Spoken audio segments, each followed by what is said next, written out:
दाहोद तस्करों ने गोविंदनगर के सहयोग नगर में एक बंद घर को निशाना बनाया और चोरी की। दाहोद शहर में तस्करों का आतंक दिन ब दिन बढ़ता जा रहा है और इसी बीच चोरी की एक और घटना सामने आई है। अज्ञात तस्करों ने दाहोद के गोविंदनगर इलाके के सहयोग नगर में एक बंद घर को निशाना बनाया और चोरी की।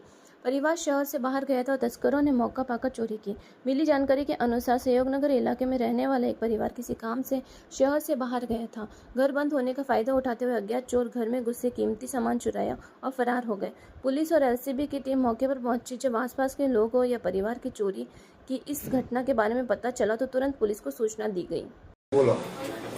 અમે આ સહયોગનગર 2માં રેન્ટથી રહીએ છીએ અને કાલે અમે ગાંગડી અમારા ઘરે જતા રહ્યા હતા મૂળ. તો અમે સવારે આવીને જોયું તો બહાર લોક તૂટેલું હતું, અંદર બી લોક તૂટેલા હતા. પછી અંદર જઈને જોયું તો બધી તિજોરી કપડ આપણા બધું વખરી ગયા અને દાગીના અને રોકડ રકમ નથી એમાં. પછી અમે પોલીસને જાણ કરી, પોલીસની ટીમ આવી છે અને હવે બધું જોઈએ છે કે કેટલું લઈ ગયા શું છે. બિંદુબેન પંચાલ, બિંદુબેન સંકેતભાઈ પંચાલ.